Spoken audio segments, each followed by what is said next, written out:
सुप्रभात क्लास 8। पिछले क्लास में हम लोग सूर्य ग्रहण पाठ 20 पढ़े थे। यहाँ तक कि राहुल ने कहा कि मैंने भूगोल में पढ़ा है और फिर उसके आगे हम लोग आज पढ़ेंगे। उसके मामा जी उसको समझाते हैं कि अब इधर देखो, ये सूरज की किरणें पृथ्वी पर पड़ रही हैं। मामा जी ने कहा और फिर राहुल ने से पूछा कि क्या तुम्हें पता है कि दिन और रात कैसे बनते हैं। उन्होंने राहुल से जानना चाहा कि क्या तुम्हें ये पता है कि दिन और रात कैसे बनते हैं। हाँ, यह मुझे मालूम है। राहुल ने कहा कि हाँ, यह मुझे मालूम है। सूरज की किरणें पृथ्वी के आधे भाग पर जो प्रकाश कर सकती हैं, शेष आधे भाग में अंधेरा रहता है। यानी आधे भाग पे जहाँ उजाला होता है वहाँ दिन होता है और आधे भाग में अंधेरा जहाँ होता है वहाँ पर रात होती है, क्योंकि पृथ्वी अपनी धुरी पर घूमती रहती है। पृथ्वी अपनी धुरी पर पूर्ण रूप से घूमती रहती है और जो भाग सूर्य के सामने आता है वहाँ दिन होता है और जो भाग अंधेरे में रहता है वहाँ रात होती है। राहुल के द्वारा इस तरह की बातें सुनकर के मामा जी जो थे वो बहुत अधिक प्रसन्न हुए। उन्होंने कहा कि शाबाश, अब तुम पृथ्वी के पास बने इस छोटे से गोले को देखो। यह चंद्रमा है। ये जो छोटा सा गोला है ये चंद्रमा है। चंद्रमा भी पृथ्वी की उसी प्रकार परिक्रमा करता है जिस प्रकार पृथ्वी सूर्य की, यानी जिस प्रकार से पृथ्वी सूर्य की परिक्रमा करती है उसी प्रकार चंद्रमा भी पृथ्वी की परिक्रमा करता है। चंद्रमा घूमते घूमते कई बार सूर्य और पृथ्वी के बीच में आ जाता है। अब बताओ राहुल कि इससे कैसी स्थिति पैदा होगी। यानी चंद्रमा भी घूमता हुआ कई बार आ जाता है, तो अब बताओ कि इससे कैसी स्थिति पैदा होगी। राहुल कहता है कि इससे तो प्रकाश की किरणें जो सूर्य से पृथ्वी पर आ रही थी पृथ्वी पर नहीं पहुंच पाती होंगी। यानी सूर्य की किरणें जब बीच में चंद्रमा आ जाएगा तो सूर्य की जो किरणें हैं वो पृथ्वी पर पहुंचे नहीं पाएंगी। मामा जी ने कहा कि हाँ, तुमने ठीक कहा। सबसे आधा घंटे बाद यही होने वाला है। अभी से आधा घंटे बाद यही होगा। उस समय चंद्रमा पृथ्वी की परिक्रमा करते करते सूर्य और पृथ्वी के बीच में इस प्रकार आ जाएगा कि सूर्य का कुछ भाग पृथ्वी पर से दिखाई देना बंद हो जाएगा।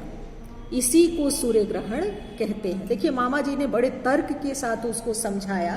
तो जिज्ञासा को शांत करने का ये सबसे अच्छा उपाय होता है कि हम पूर्ण रूप से संतुष्ट करते हुए उस जिज्ञासा को शांत करें। क्या इस सूर्य ग्रहण को मैं अपनी आंखों से देख सकूंगा? राहुल ने पूछा कि क्या इस सूर्य ग्रहण को मैं अपनी आंखों से देख पाऊंगा? मामा जी ने बताया, हाँ, तुम सूर्य ग्रहण को अपनी आंखों से देख सकोगे, पर इसे कभी नंगी आंखों से देखना नहीं चाहिए, क्योंकि इससे आंखों के खराब हो जाने का भय रहता है। मामा जी ने कहा कि हाँ, तुम देख तो बिल्कुल सकते हो, लेकिन इसे नंगी आंखों से देखना नहीं चाहिए, क्योंकि इससे आंखों के खराब होने का भय रहता है। इन्होंने फिर पूछा कि फिर हमें किस प्रकार सूर्य ग्रहण देखना चाहिए। राहुल ने पूछा कि हमें किस प्रकार सूर्य ग्रहण देखना चाहिए। सूर्य ग्रहण को तुम धुएं से काले किए हुए शीशे को आंखों के सामने रखकर देख सकते हो। यानी सूर्य ग्रहण को देखने के लिए धुएं के सामने काला किया हुआ अर्थात काले शीशे से देख सकते हो। पानी से भरी हुई थाली में सूर्य का प्रतिबिंब देखा जा सकता है। मामा जी उपाय बता रहे हैं कि किस किस प्रकार से आप इसे देख सकते हैं। राहुल कुछ सोचकर बोला, पर मामा जी, कभी ऐसा भी तो होता होगा कि पृथ्वी और चंद्रमा के घूमते घूमते पृथ्वी सूरज और चंद्रमा के बीच में आ जाए, तब क्या होता होगा? यानी कभी ऐसा भी तो होता होगा कि पृथ्वी और चंद्रमा के घूमते घूमते सूरज और चंद्रमा के बीच में भी ये प्रक्रिया हो सकती है। उन्होंने कहा, अब तो तुम्हारा दिमाग बहुत तेज चलने लगा है। मामा जी ने बताया कि अब तो तुम्हारा दिमाग बहुत तेज चलने लगा है।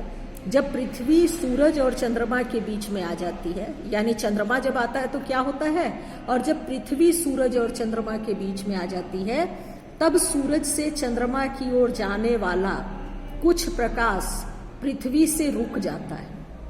यानी सूरज से चंद्रमा की ओर जाने वाला जो प्रकाश होता है वो रुक जाता है। तब चंद्रमा पर पृथ्वी की छाया, जब चंद्रमा पर पृथ्वी की छाया पड़ जाती है तो इसे चंद्र ग्रहण कहते हैं।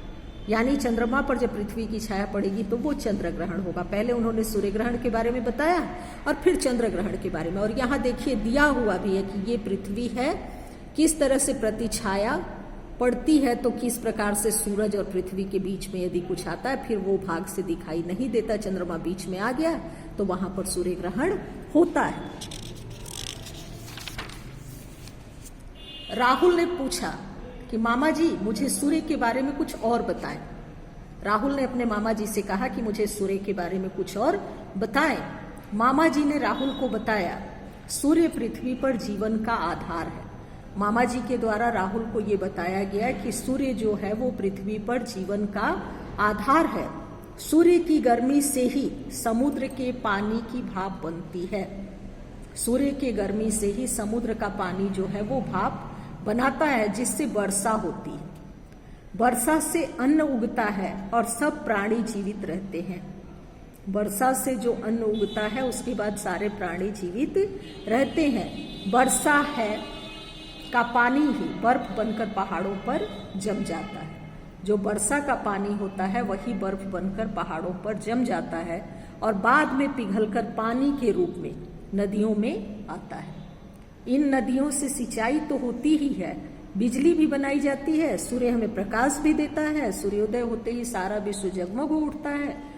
राहुल ने देखा कि 10:30 बज गए हैं, अतः वह सूर्य ग्रहण देखने के लिए कांच का एक टुकड़ा काला करने लगा। यानी उसे सूर्य ग्रहण देखने की उत्सुकता थी और वो कांच का एक टुकड़ा काला करने लगा।